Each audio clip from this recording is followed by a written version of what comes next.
नमस्कार माऊली हो. आपली संस्कृती या आध्यात्मिक प्रवासाच्या 23व्या भागामध्ये तुमचं मनापासून स्वागत आहे. माऊली हो, अधिक मास म्हणजेच पुरुषोत्तम मास हा महिना फक्त पूजा, उपवास आणि मंत्राचा नसतो, तर हा महिना असतो स्वतःच्या मनाला शांत करण्याचा. पण आजच्या काळात सगळ्यात कठीण गोष्ट कोणती असेल तर ती म्हणजे राग नियंत्रणात ठेवणं. लहान सहान गोष्टींवरून भांडणं, कटू शब्द, मनातील द्वेष हे सगळं आपल्याला देवापासून दूर नेतं. म्हणूनच शास्त्रात सांगितलं आहे, पुरुषोत्तम मासात राग टाळणारा भक्त भगवान विष्णूंना अत्यंत प्रिय होतो. पण राग इतका वाईट का मानला जातो? रागामुळे पुण्य नष्ट होतं का? आणि शांत राहण्याने आयुष्य कसं बदलू शकतं? आजच्या या भागात आपण जाणून घेणार आहोत रागाचं आध्यात्मिक रहस्य, शास्त्रात सांगितलेलं सत्य, एका भक्ताची हृदयस्पर्शी कथा आणि राग कमी करण्याचे सोपे उपाय. म्हणून हा व्हिडिओ शेवटपर्यंत नक्की पहा, कारण कदाचित हा व्हिडिओ तुमच्या आयुष्यात शांततेचा नवा प्रकाश आणेल. राग म्हणजे काय? माऊली हो, राग ही एक भावना आहे, पण जेव्हा तो नियंत्रणाबाहेर जातो तेव्हा तो विनाशाचं कारण बनतो. रागाच्या एका क्षणात नाती तुटतात, मन दुखावतं, चुकीचे निर्णय घेतले जातात आणि आयुष्यभराचा पश्चाताप उरतो. म्हणूनच भगवद्गीतेत भगवान श्रीकृष्ण म्हणतात, क्रोधातून मोह निर्माण होतो आणि मोहातून बुद्धीचा नाश होतो. माऊली हो, अधिक मासात राग टाळण्याचं कारण, हा महिना मन शुद्ध करण्याचा मानला जातो.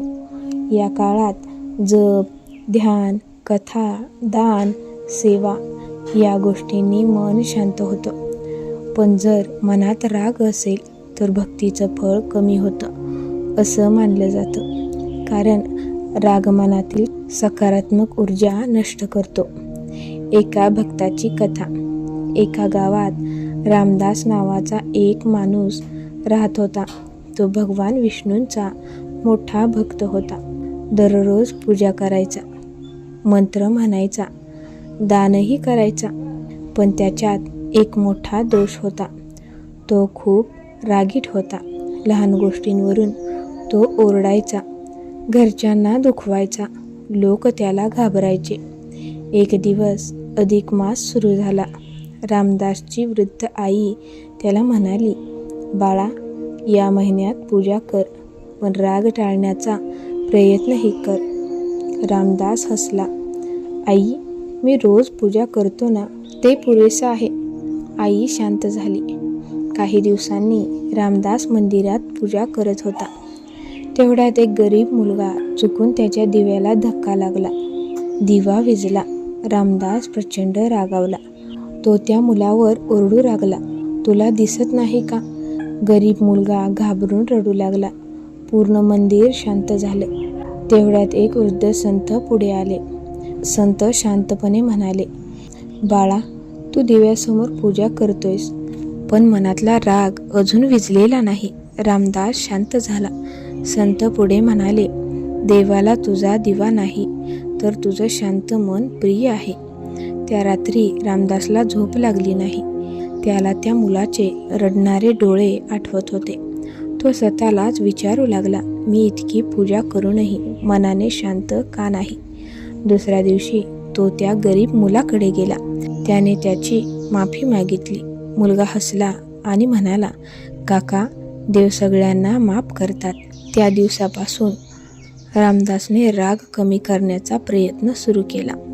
हळू बोलू लागला, जास्त नामस्मरण करू लागला. राग आला की शांत बसू लागला. लोकांना मदत करू लागला. हळूहळू त्याच्या घरात शांतता वाढू लागली.